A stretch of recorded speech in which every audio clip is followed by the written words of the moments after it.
I'm Peter Robbins, the original voice of Charlie Brown, and I'm the next guest on Screen and Beyond.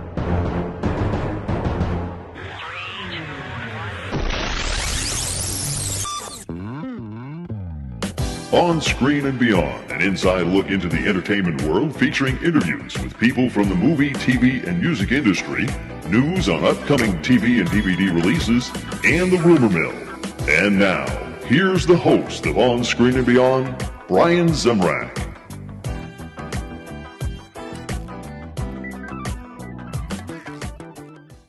Here we are again on our way for another edition of On Screen and Beyond. This is episode 762 of the show that keeps you updated on what's coming your way as far as upcoming new movies, remakes, sequels, TV and movie DVD releases, as well as the rumor mill.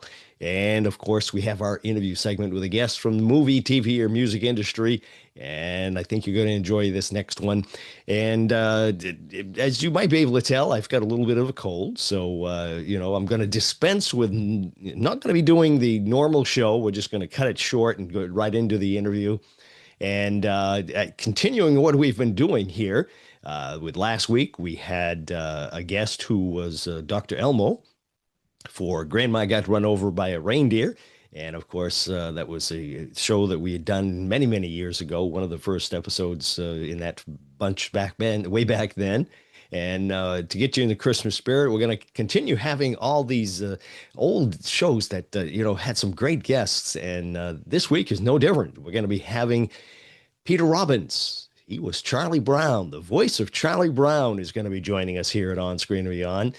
And unfortunately, Peter passed away. I'm not sure what the date was, but he this time of year everybody gets a little anxious, and some people get depressed. And it seems that Peter did pass away by suicide. So I want everybody to just remember that there's help out there. If you need some help, seek it, because it's a shame that something like this happens. But Peter struggled with a lot of things throughout his life, and he even talks about it a little bit in the interview. So, just keep that in mind. It's the holiday season. We want everybody to be happy. So, there's places that you can go to get help. So, anyways, like I say, I've got a cold here, so sore throat and everything. So I was going to get right into it. And we are going to be talking to Peter Robbins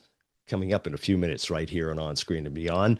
But next week, we'll have another episode. And I'm thinking that toward the last week after Christmas is over, before the new year, we are going to have some shows that celebrate the people who have passed, that have been past guests here at On Screen and Beyond.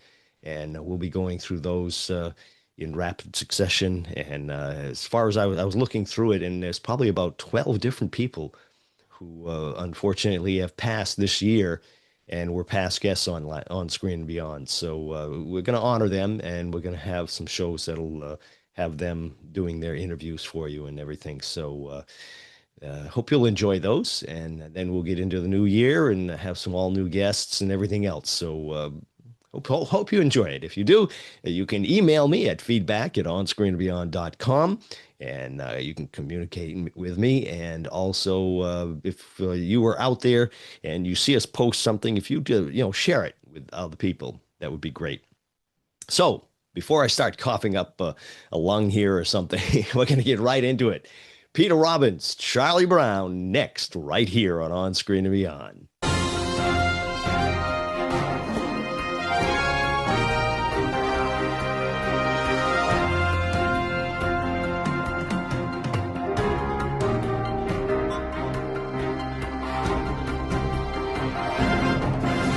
Today on Screen and Beyond, my guest is an actor who supplied the voice for a character we have all listened to every year at this time since the mid-'60s.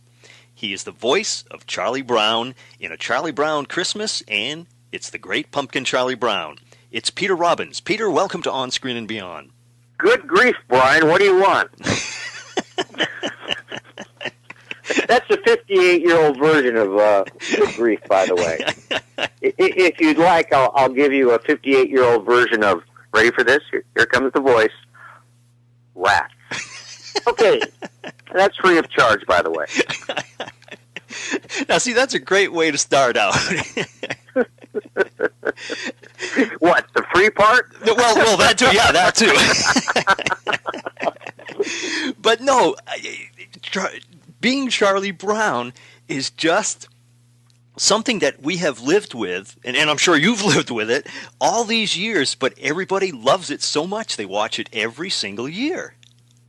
Yes, I was the most depressed, anxiety-ridden 9-year-old in America, and now I've grown up to be the most anxiety-depressed 58-year-old in America. when I don't get to see my residual check. Right.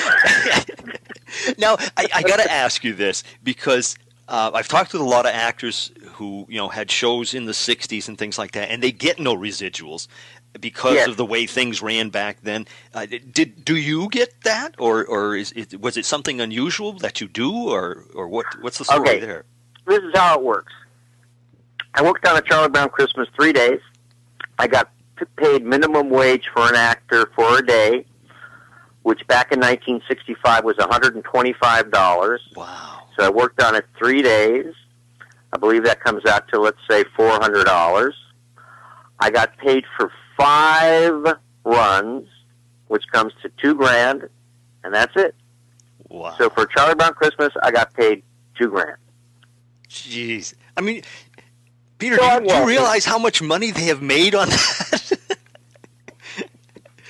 Holy. Yeah, and I just talked to Lee Mendelson, the producer of the Charlie Brown specials, mm-hmm.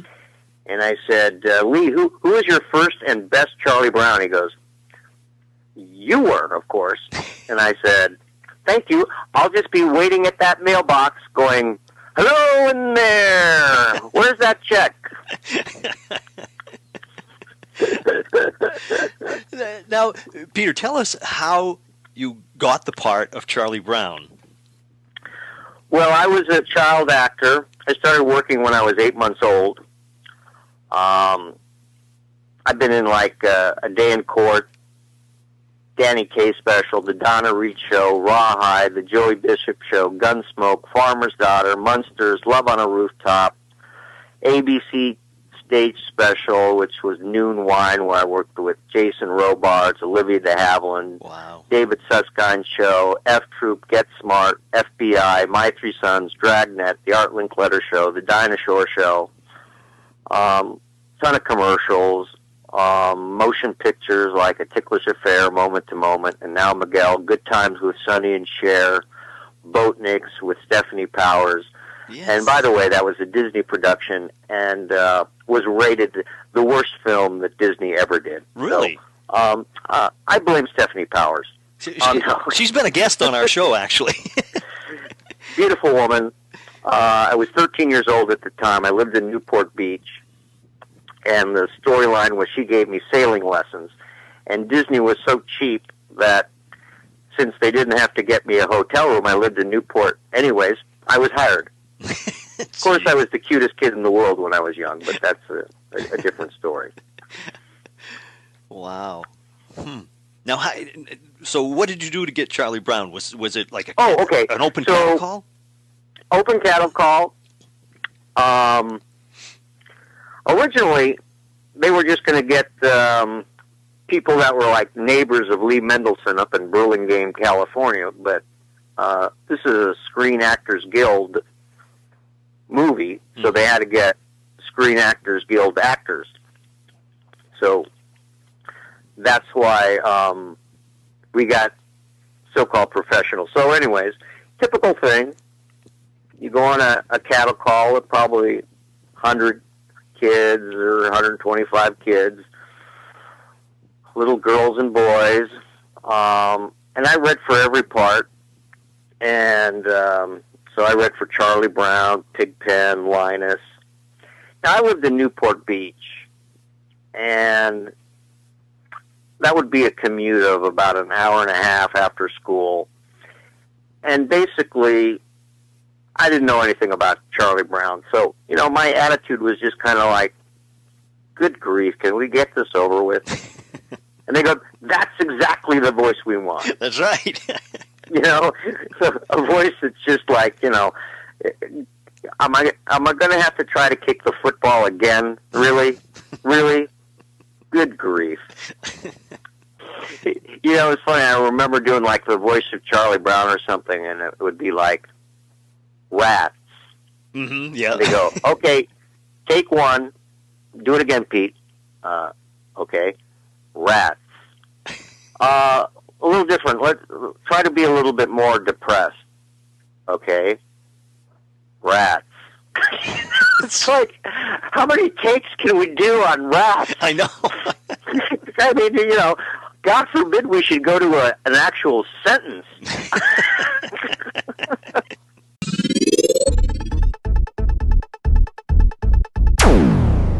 Hi, I'm Bernadette Stanis. I played Thelma on the TV show Good Times, and I'm on Screen and Beyond.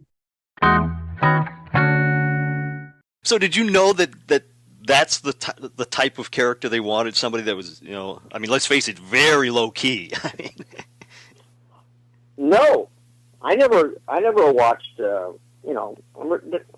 At 9 years old, you're not reading the front page of a newspaper. Mm-hmm. So I had no idea. I mean, they explained it to me. Yeah. But no. So I had no idea. Did you? And I worked off a storyboard. Mm-hmm. So I saw that, and then I was fed the lines through Bill Melendez, who was the head animator, and he'd done a lot of Disney productions like Fantasia and etc. And after a few specials, because I did, from 65 through 69, which was the Christmas special, of course, Great Pumpkin, Mm-hmm. You're in Love, Charlie Brown. It was a short summer, Charlie Brown. He's Your Dog, Charlie Brown. And the first motion picture so far until next year, A Boy Named Charlie Brown. Mm-hmm. So after about 3 or 4 specials, I think Schultz called up Bill Melendez, who had an accent, goes, "You're turning Charlie Brown into a Mexican." ¿Dónde está Charlie Brown? So that was funny. Wow. Now, did you get to meet Charles Schultz? I met Charles Schultz much later. Really? Actually, when they did a anniversary show that was hosted, by the way, by Phyllis George. Mm-hmm. And we went up to Santa Rosa and hung out by the museum, and I met him. Basically a low-key kind of guy. He spent his life basically alone doodling strips. Right, yeah. He was very nice to me, though. He never thanked me for my performance or anything like that. And we were all in love with Phyllis George, who was doing CBS football at the time, and of course was single at that time, and Miss America. Mm-hmm. And I remember she sent me, I asked her for an autograph, and she goes, "To Peter Robbins, the best looking Charlie Brown I've ever seen." Sweet woman. Yeah. Now, could you even have imagined that this animated cartoon, the Charlie Brown Christmas, was going to be the hit that it is? I mean, it's just kept going. Well, I remember when I first saw it, and as I said, I had been a pretty successful child actor, and I was known around the middle school and, blah, blah. But once that aired, and at the time there were basically 3 networks, so I think half the country had their TV turned on to A Charlie Brown Christmas. Mm-hmm. And then when I went to school the next day, there would be kids gathered around me going, "He's the voice of Charlie Brown." "No, he's not. Prove it." And I'd go, "Prove what?" And they'd go, "That's it. He is the voice." That's all I'd have to say is 2 words. Yeah. Well, he never. Like, what am I going to do for you? Yeah. Prove it. Yeah, Charlie Brown never really had a lot of lines, like you said. Right. Good grief, rats, I got to rock. Yeah. Now, you supplied the scream, right? Or the or you know. Yeah. Yeah. Yeah. Yeah. And of course, Bill Melendez did the voice of Snoopy, mm-hmm.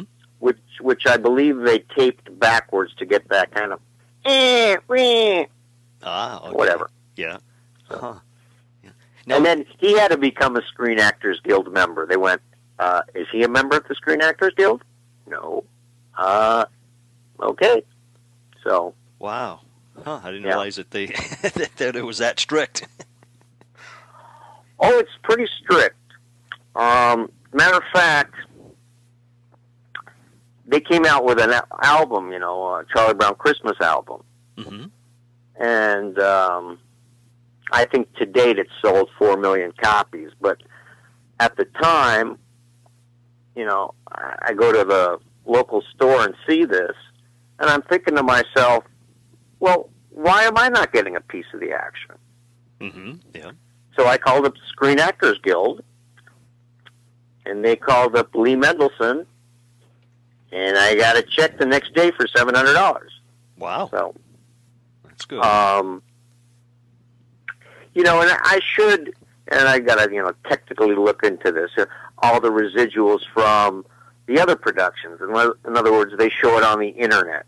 They show it on the pay-per-view, the CDs and stuff. Yeah, yeah. So, or DVDs, I should say.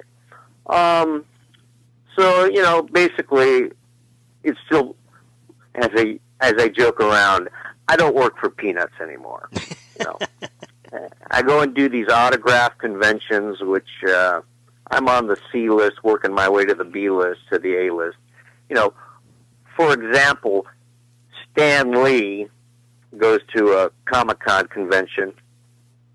They give him $75,000 just for showing up. Are you serious? Amazing money. Wow. Elijah Woods, Lord of the Rings and stuff. Mm-hmm, yeah. $50,000, they just give him cash. Wow. Sean from Rudy. Mm-hmm. Yeah, Sean Anderson. $50,000 cash. Jeez. Per day. So he works 3 days, $150,000. And I'm sure he declares that to the IRS. Wow. I never realized that. How do they make their money back? How do they make their money back? Yeah. Oh, well, they charge you $50 a person to come to these conventions. Well, that's true, too, yeah. Wow. Jeez. That is... I mean, if you wanted a 3-day pass to go to Comic-Con in San Diego, I think it's like $300-400. It is. They're all sold out, and then you go online and try to buy them. It'll cost you $1,000 to go in there. Boy, that's crazy. Jeez. Yeah. And then you're dealing, at Comic-Con, for example, in San Diego. I went one year. Warner Brothers paid me $10,000 to show up, and I sign autographs for free. So nobody there charges for an autograph. The studios pay for them to go there and represent whatever it is in the movie. You know, Brad Pitt has been there, Angelina Jolie. They don't charge for their autographs there, but the studio pays them $50,000 or whatever to show up. Mm-hmm. Jeez. It's good pay if you can get it, that's for sure. The Charles Schultz booth, for example, has a little row of Snoopy dolls last time I went that they were selling to give to the victims of that Tokyo disaster, Japan disaster, remember the hurricane or whatever? Yeah. Because huge in Japan. And then they have, like, the big person and the Snoopy outfit show up from 12 to 2, and everybody takes a picture with them. Mm-hmm. And that's it. And I'm like going, Do you know what would happen if you invited me there and sign autographs? Right, yeah.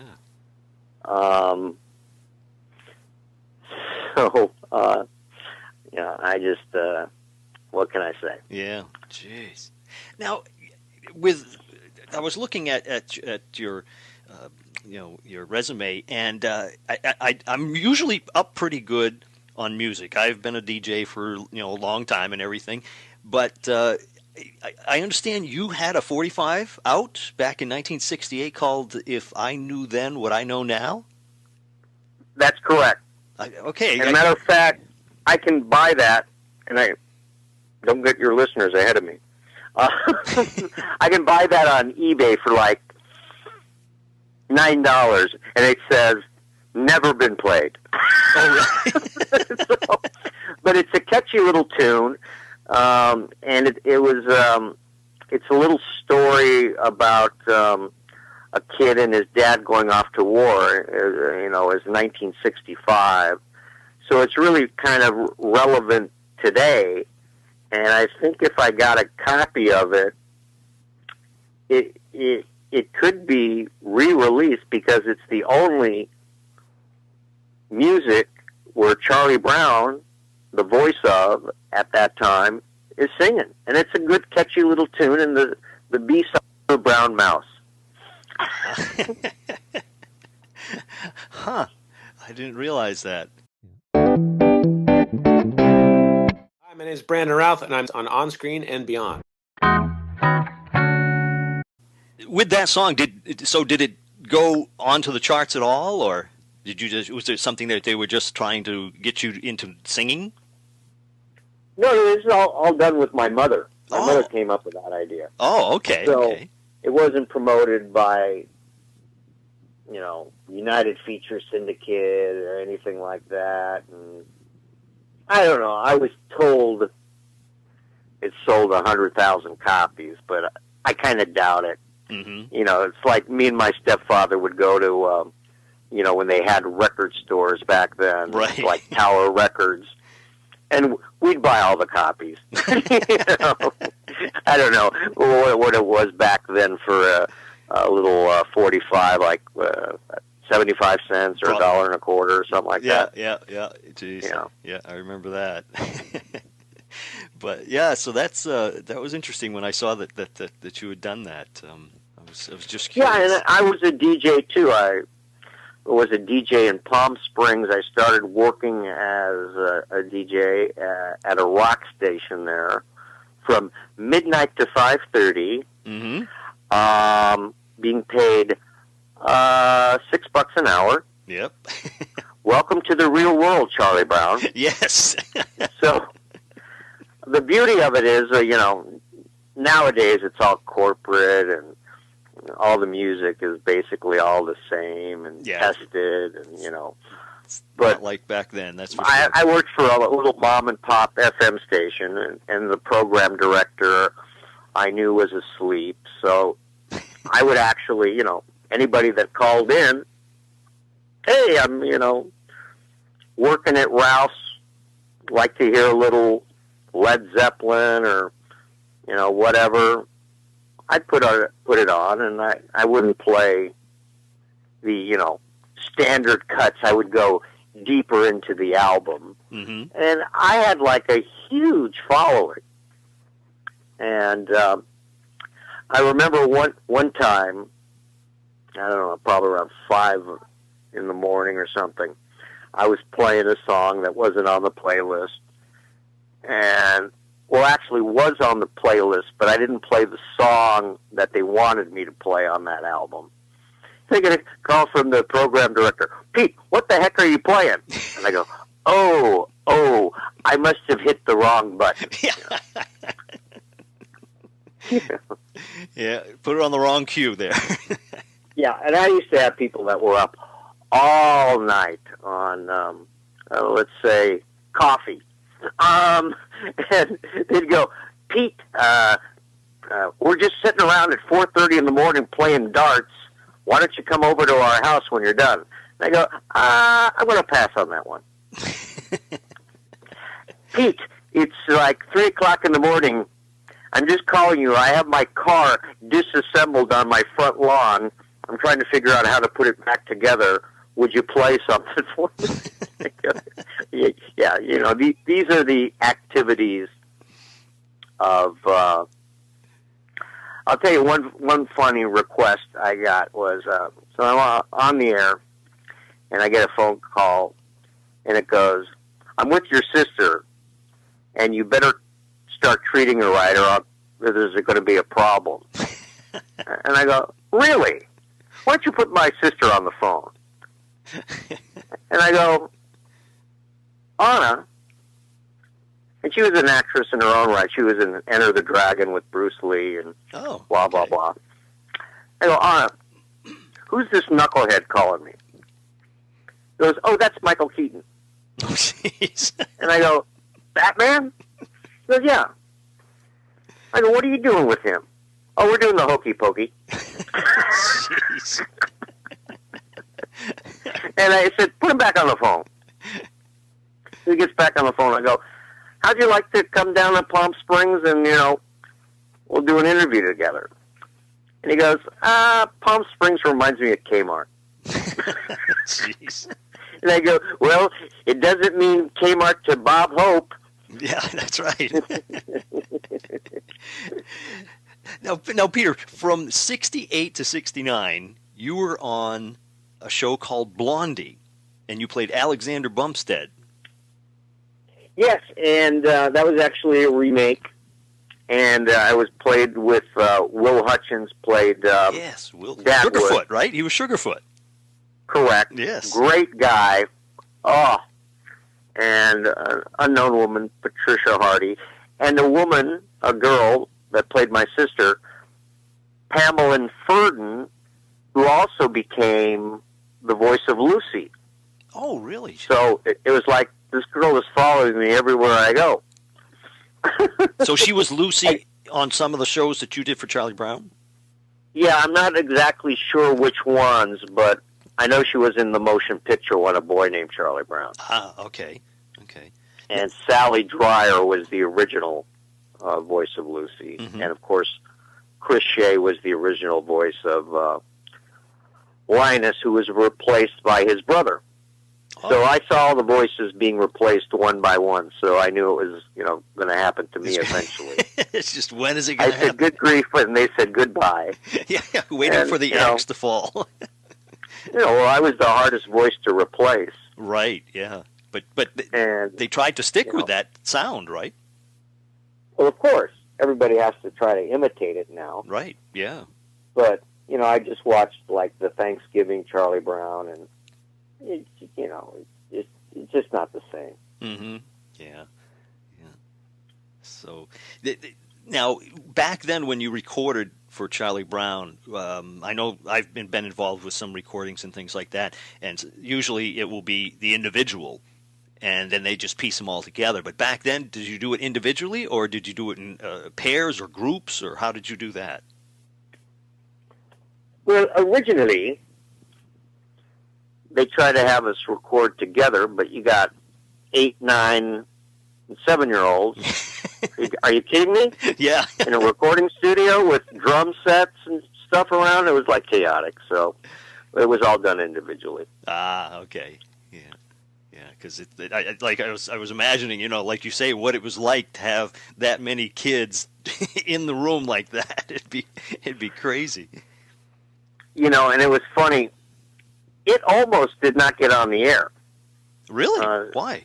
CBS had seen the copy of it, and they thought it was, I don't know who the head of CBS was at that time, but he said, first of all, quoting from the Bible. Second of all, the voices were very amateuristic. I go, dude, they're children. Right. Jeez. That was the beauty of it. That's what Bill Melendez insisted on, the director, that it wasn't going to be adults trying to play children. Right. It was going to be children. Yeah, there was that innocence to it. Correct. So, his little mortal words, I'm sure came back to bite him in the ass. That's for sure.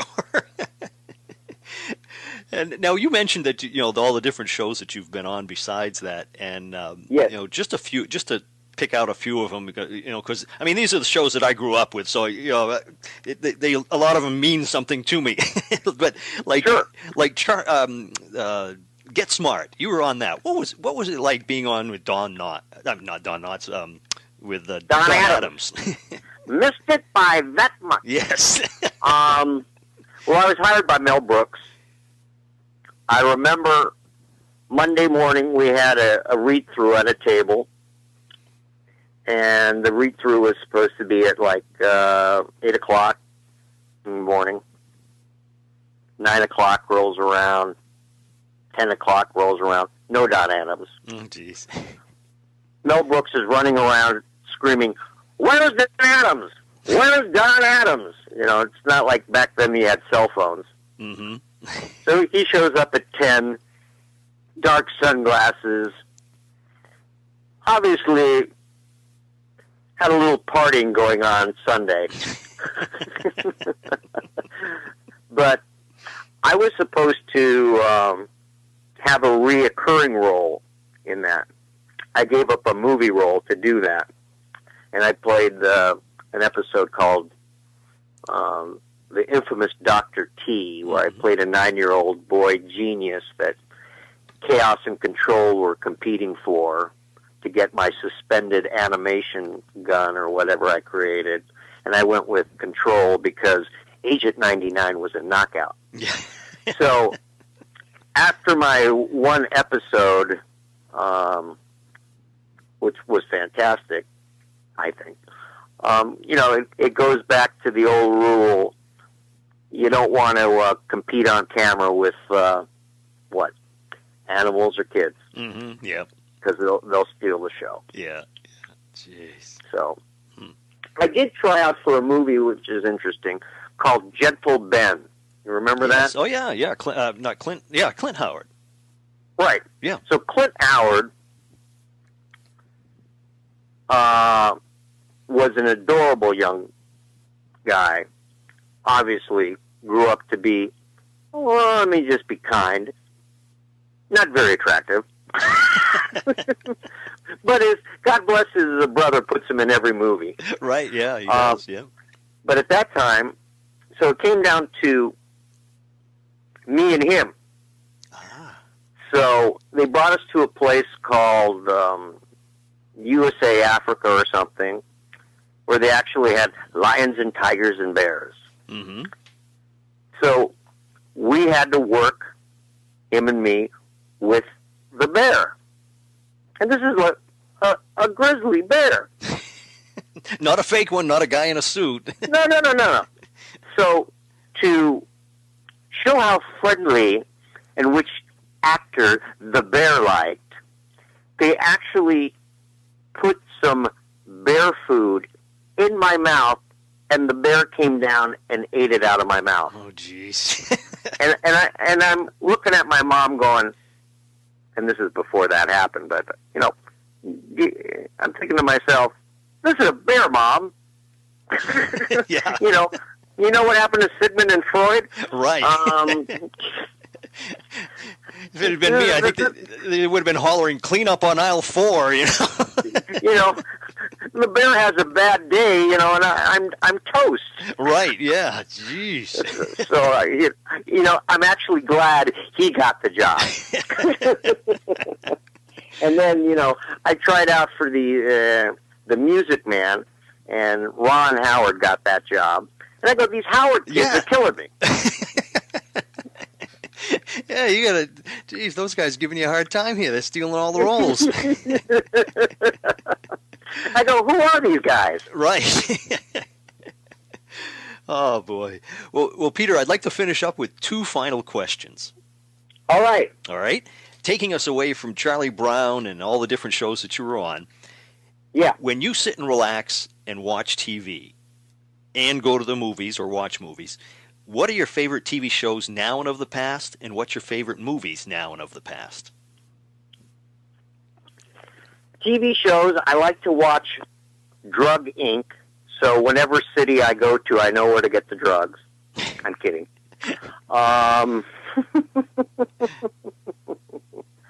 Which shows do I like?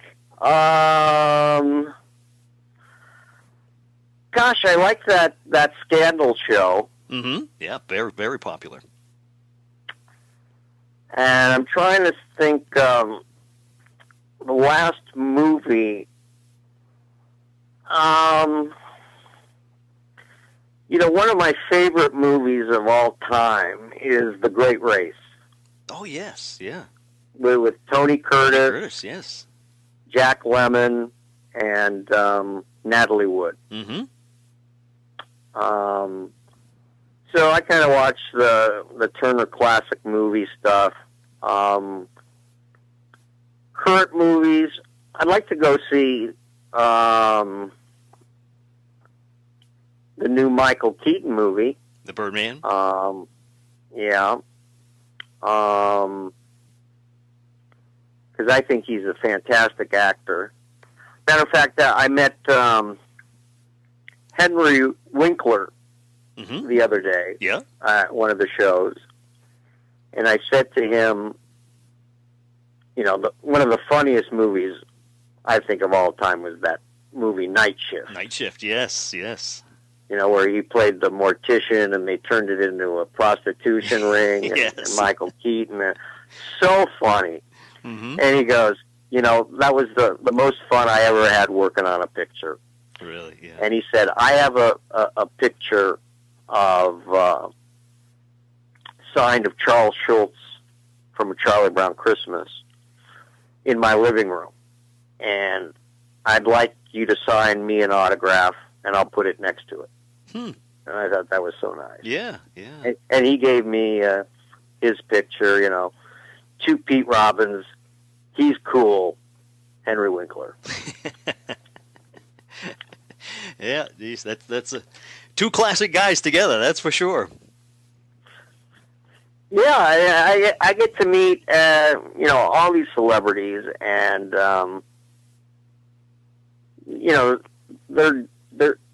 I haven't really been exposed.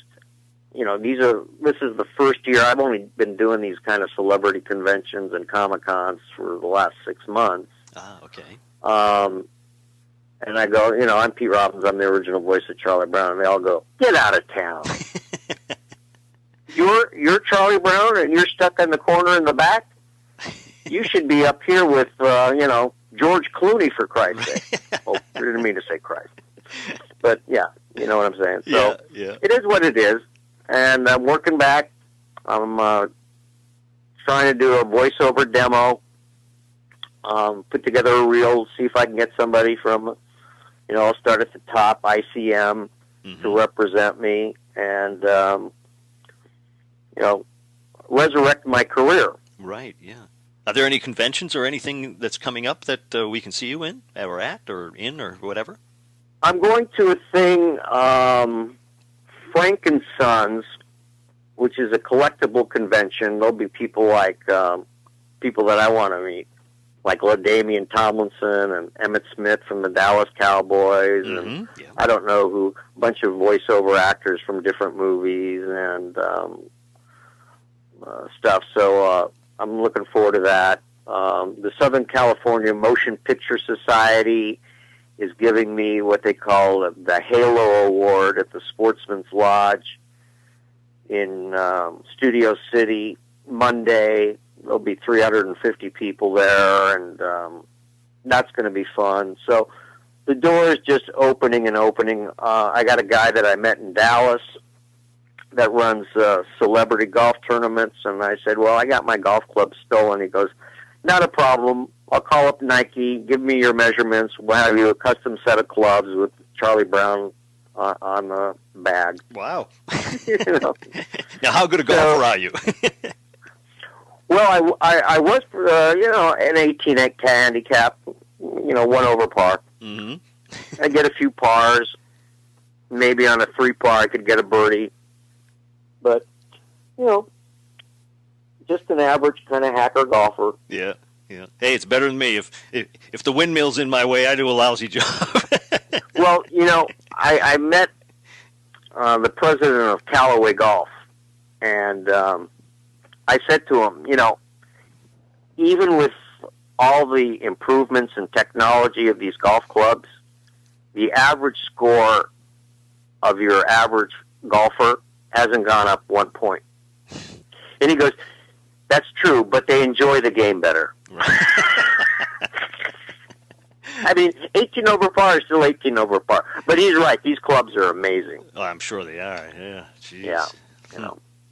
Well, Peter, I want to thank you so much for taking the time to talk to us. It's been a lot of fun, and I really do appreciate you doing this. And is there a website or anything that people can keep in touch with you at, or Twitter or any of those things? Or I'm putting some things together, but basically you can Facebook me at just Peter Robbins. Apparently there are a few others, but you can figure it out. Mm-hmm. I'm Charlie Brown. And, just send me a send request and I'll decline it. No, Jimmy Kimmel had a little thing. It was Unfriend Charlie Brown Day. Oh, really? Jeez. Thanks. Thanks a lot. Yeah. He actually did a parody, too, where he had Charlie Brown when he's talking to Lucy in the psychiatry booth. And instead of the Charlie Brown talking, it was Charlie Sheen going through his rant. Just hilarious. So, anyways, it's been stuff that has been parodied, and it's an iconic piece of history, and That's right. I'm blessed to be a part of it, and I hope to represent it and meet the fans the best I can. It's been just so enjoyable because, not only, me and my kids watch it all the time, and then, then I got the grandparents, so it's from grandparents to parent to children. Mm-hmm. Oh, is it true you have a dog named Snoopy? Well, I'll tell you this story. Entertainment Tonight came over to my apartment one time. I think it was the 40th anniversary of A Charlie Brown Christmas.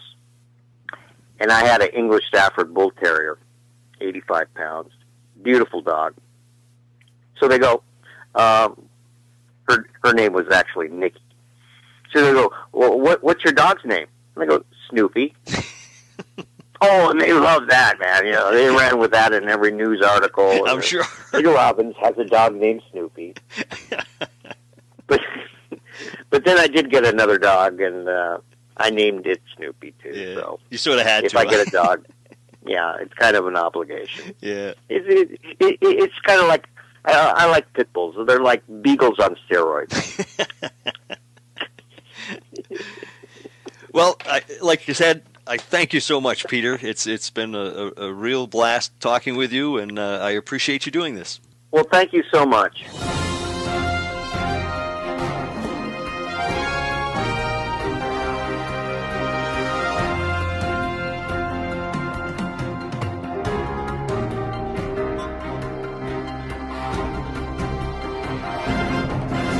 I hope you enjoyed that one. Charlie Brown, what can I say? He was just such a great, character, and we watch him a lot. I'm kind of sad that they've moved it to Apple, so the kids don't get to enjoy it like they used to on the regular networks, because not everybody has, Apple or whatever.